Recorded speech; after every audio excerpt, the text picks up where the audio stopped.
The architectural history of Liège. When people think about famous European cities, places like Paris, Rome, or London often come to mind first. But hidden in eastern Belgium is a city with a powerful and fascinating story, Liège. Liège may not always be in the spotlight, but its buildings quietly tell the story of over 1,000 years of religion, trade, industry, war, and rebirth.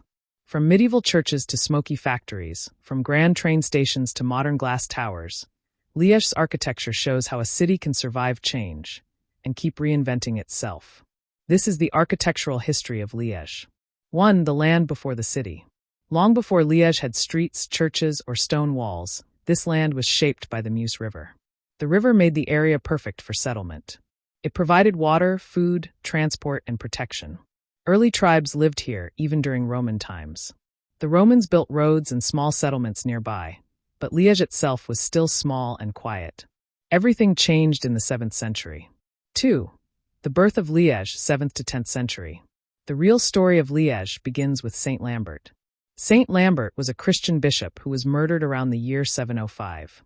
After his death, a church was built on the spot where he died. People began visiting his grave, and slowly, a settlement grew around it. Later, another bishop named Saint Hubert moved the bishop's seat to Liège.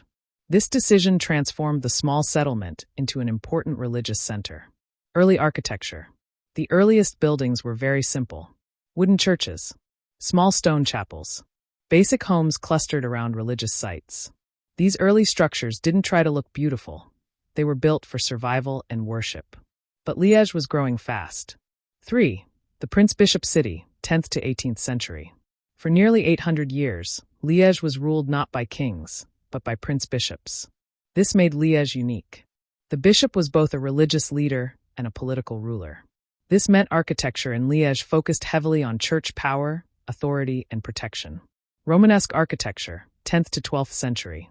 The first major architectural style in Liège was Romanesque. These buildings were thick stone walls, small windows, heavy columns, round arches. They looked strong, almost like fortresses. Why? Because life in medieval Europe was dangerous. Cities were attacked, burned, and invaded. Buildings needed to survive violence. The most important Romanesque building was the Cathedral of Saint Lambert, once one of the largest churches in Europe. Sadly, it no longer exists, but in its time, it defined Liège. 4. Gothic Liège, 13th to 15th century. As the city grew richer through trade and metalworking, architecture began to change. People no longer wanted buildings that only felt safe. They wanted buildings that felt inspiring. This brought Gothic architecture. Gothic style features: tall pointed arches, large stained glass windows, high ceilings, decorative stone details. Light became extremely important. Churches were designed to feel closer to heaven. Key Gothic landmarks: St. Paul's Cathedral, which later replaced St. Lambert's. Parish churches across the city. Monasteries and cloisters. These buildings didn't just serve religion. They became community centers, schools, and meeting places. Liège was now a proud medieval city. 5. Renaissance influence, 16th century. During the 1500s, Europe was changing. New ideas from Italy spread north, ideas about science, art, and human creativity. This movement was called the Renaissance. Liège adopted these ideas slowly, mixing them with its medieval traditions. Renaissance architecture in Liège. Instead of tall Gothic churches, Renaissance buildings focused on symmetry, balanced proportions, decorative facades, classical columns. You could see this especially in townhouses, administrative buildings, palaces of wealthy families. The buildings became more refined, more elegant, and more human-centered. 6. Baroque power and drama, 17th century. As religion became more dramatic and emotional, architecture followed. The Baroque style arrived in Liège in the 1600s. Baroque buildings were designed to impress, surprise, and inspire awe. Baroque features: curved shapes, rich decorations, sculpted stone, strong contrasts of light and shadow. Churches became theatrical spaces meant to make people feel the power of faith. Many Liège churches were renovated or rebuilt in this style, combining medieval foundations with dramatic new designs. 7. Neoclassicism and the Age of Order, 18th century. By the late 1700s, people began to reject decoration and emotion. Instead, they wanted order, logic, and clarity. This brought neoclassical architecture, inspired by ancient Greece and Rome. Neoclassical style. Straight lines, columns, clean facades, calm proportions. Public buildings began to look formal and rational. This style matched the political thinking of the time: reason, law, and structure. But soon, everything would change again. 8. Revolution and Destruction, 1790s. The French Revolution reached Liège and completely transformed the city. The prince-bishop system was destroyed. Churches were attacked. Religious buildings were closed or demolished.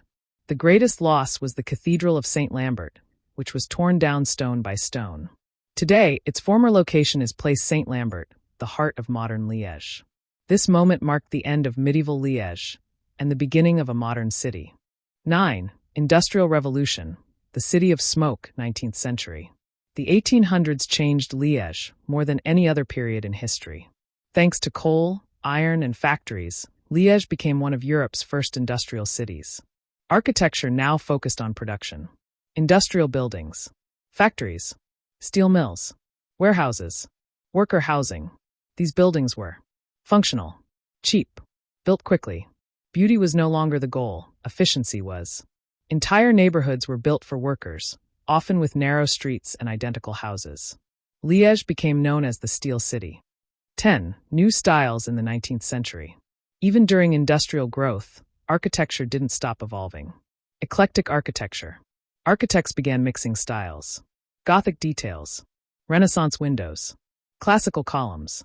This mix is called eclecticism. Many townhouses and public buildings from this time still stand today. Art Nouveau influence. Around 1900, Art Nouveau appeared. This style used curved lines, floral patterns, iron and glass.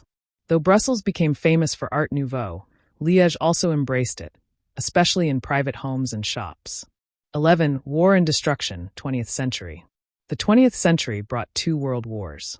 Liège was heavily damaged, especially during World War I. World War II. Bridges were destroyed. Neighborhoods were bombed. Historic buildings were lost forever.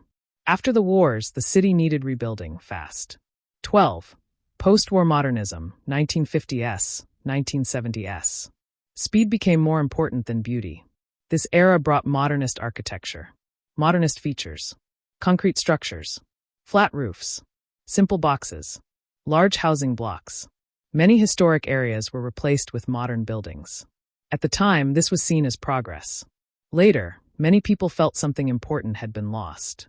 13. Decline of industry and urban crisis. By the 1970s and 80s, Liège's heavy industry began to collapse. Factories closed. Jobs disappeared. Buildings were abandoned. Large industrial zones turned into empty shells. The city faced a serious identity crisis.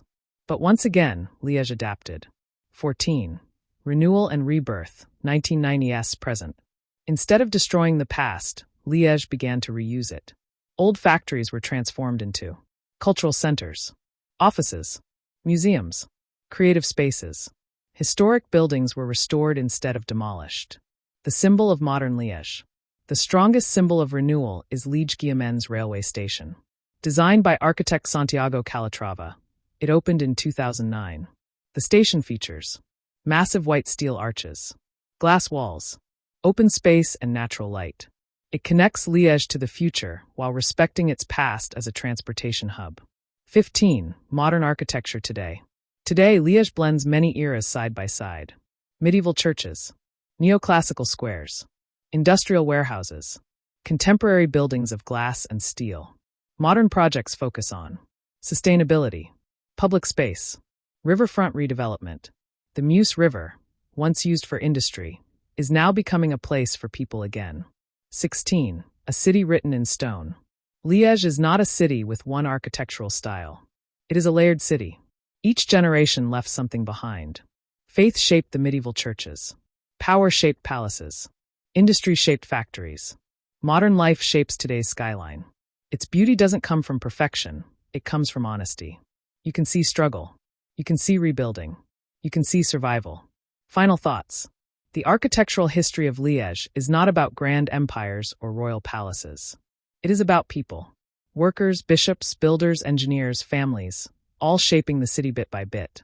Liège teaches us something important. A city does not need to be flawless to be beautiful. It only needs to keep moving forward. And in every stone, street, and structure, Liège continues to tell its story.